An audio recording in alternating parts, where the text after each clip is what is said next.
I want to get right to the hot topic of the day in Houston, Eric. The Texans, who lost Matt Schaub, just a few days ago, or just a couple of weeks ago, now lose Matt Leinart to a broken collarbone. The team's 8-3, but it looks like T.J. Yates is your starting quarterback, a rookie out of North Carolina who has not been tested in the NFL yet. You say that like a negative. Well, I feel a little more comfortable with Matt Schaub or Matt Leinart leading the offense. I think we all would, but that's not the situation we're in anymore. I think it's a situation now where everyone's just got to continue doing what they're doing. He was drafted for a reason. He's got to come in and play, and I think Koch can attest to this, that no matter what position you play in this league, no matter where you're drafted, you're going to get your chance at some point. And it's usually not on your timetable. So this is his chance. And the good news is that he's been in this offense as a college player. John Shoup ran an offense with a lot of the same terminology and a lot of the similar dynamics and route combinations and everything like that. And then now coming into this, he's gotten some reps. He's been a part of this team now for the whole year. It's not like he just got here 4 weeks ago.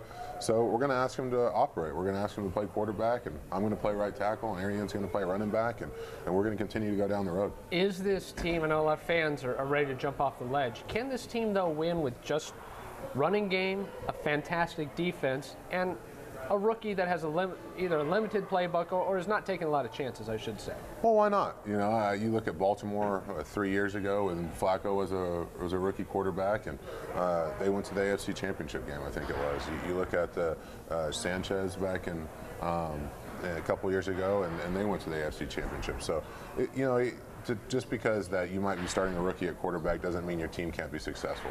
I think we got the ingredients, if you're going to have to start a rookie at quarterback, to still have a good team. Obviously, the defense is playing lights out for most of the year. We've had a great running game, and I still think we have a lot of dynamic receivers with Andre now coming back in the fold, and he'll be in better and better game shape as the season progresses down the stretch here, and he'll be able to contribute a lot more. So, if you're going to have to be put in this position, I think I like the surroundings he's going to be a part of. Boy, your career as a blindside tackle lasted less than one half. It was like a quarter and a half. It was a blur. It was a blur. Let me ask you guys, Matt, Greg. I think Leinart took a dive.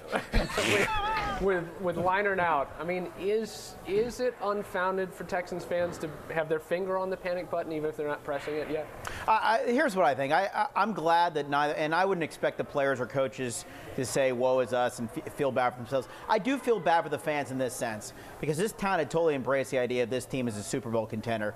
Whether Matt Schaub was the quarterback, whether Matt Leinart was the quarterback, it's going to take them some time to embrace T.J. Yates, and it's nothing against T.J. Yates. It's just the realism of you've never had a third-string quarterback go out and be forced to even start for a playoff game. I mean, a third-string quarterback, that's almost unprecedented for that to happen. And even though Gary Kubiak mentioned a number of times today, hey, we're still going to look out for other people. We're still got to think about this long term. The reality is you got a guy with limited experience that's got to go out there and try to beat a pretty good football team on Sunday. Now, he's not doing it alone, but I think mentally for the fans who have been through a lot with this franchise from day one, they finally think they're about to reach the mountaintop, and now there's a little bit of a wait-and-see period again. And like Eric mentioned, like Greg has mentioned, you still have just a phenomenally good defense. I mean, I still can't believe the defense that's being played out there. You've got a very manageable schedule, and you still have a great offensive line. Whether or not T.J. Yates can get the job done,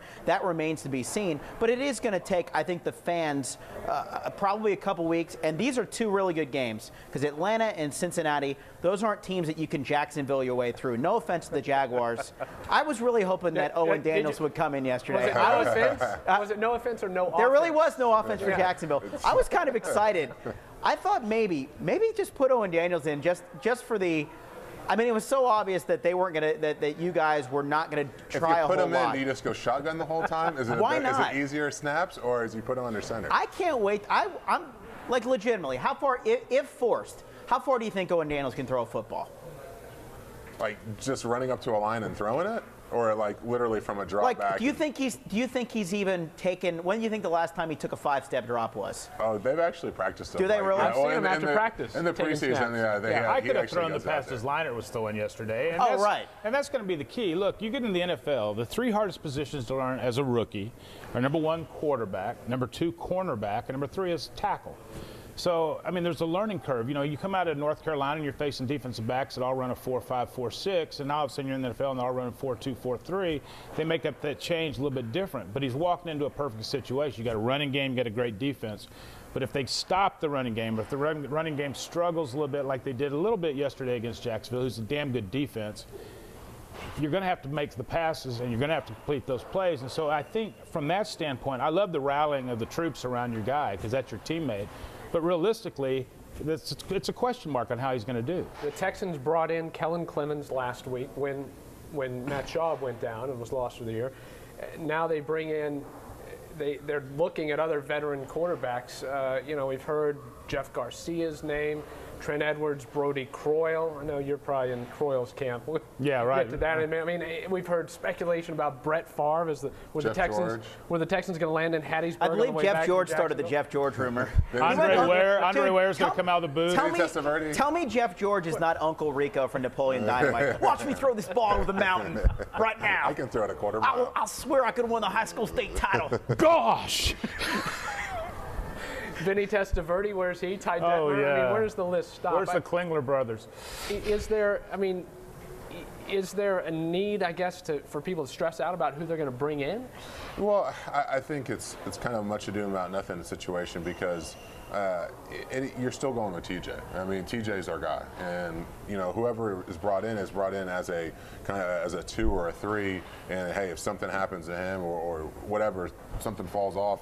That they have to go to him. That's the situation. So you're not bringing a guy in to compete with TJ. So I think for people to think that you're gonna even if you did bring in a whoever, a Brody Croyle, a Jeff Garcia, you're not bringing that guy in to compete for the number 1. You're bringing him as more security blankets. Really, a number 5. Obviously, we've kept on chopping in there. Can you disagree with the host on there? You're going to bring in somebody who's going to give you guys the best chance to win. And if TJ doesn't turn out to be the guy that we think he's going to be, whoever gives you the best chance to win, whether they do bring in a Brett Favre or somebody else, that's who's going to be playing under center. I know it's the right thing to say right now. He's our guy. You're not competing. Well, what I'm saying is if you bring someone in it doesn't matter if you bring Brett Favre in on Wednesday. He's not starting this Sunday. Yeah, he's going to need a week or two. And that's my point is that TJ is going to have this first crack at it. He's going to be out there for these next couple of weeks, whomever you bring in. Right. And I think it's important for people to know that. And I think it's also important for people to understand that what you saw of TJ is about 15% of his capability, what happened yesterday. I mean, that was a situation where coaching staff's forced to say, we cannot get this guy hurt. He cannot take any hits. So you're in a situation where your D's playing unbelievable. You keep playing field position with your punter's punting better than their punter. And, if you have to hand it off 3 times and punt, that wasn't necessarily a bad thing. I'm just saying, a lot of people are, well, he couldn't even make a throw yet. Well, we weren't asking him to make anything yesterday. Well, that was going to be my question. Did you guys simplify the offense even with a veteran like Matt Leinart coming in who hadn't taken the snaps since 09? Matt's been here for 2 years. We ran the same offense that we had been running. We flipped some things one way or another, some different. But Matt was, from everything that I know of, they were running the same. They had the same amount of plays in. And they'll probably do the same with TJ. You got to remember, he's been here since the beginning. He was here in the summer with Matt learning. Like I said, they actually ran a lot of these same concepts, called them the same thing. The language was the same. That's why they liked him so much coming out of UNC, because it was all the same terminology. So I think it's a situation where, now that we're able to dress a couple more guys behind him, you're not terrified that he's going to have to take a couple hits. And I think you'll see a different TJ. Like you said, it's going to, he's going to have to go out there and perform, but I think he's going to get his legit shot. Here's what I think, though, is here's where the tough line is, if it's me, is it's nice to go out there and let's try to beat the Falcons. And that's all well and good. But this team is making the playoffs. I mean, we all agree this team is making the playoffs. Making the playoffs is great. And there's one thing to go out there and let's game plan and let's let TJ do certain things to win the Falcons game.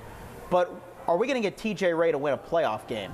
I almost say, do you let him go out there and make his mistakes and really see what the guy can do? Almost treat it somewhat like I know you can't treat it like a preseason game, but really take all the wraps off him, let him do what he can do. If he throws 4 picks, he throws 4 picks, rather than trying to nurse it through, be conservative, try to win the Falcons game. But you got to make the playoffs. But Tennessee, I know they're going to be there. You know they're going to be there. But they got to get to 10 wins. But you got Indianapolis and Carolina, which you're going to beat.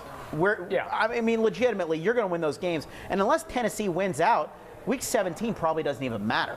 Right.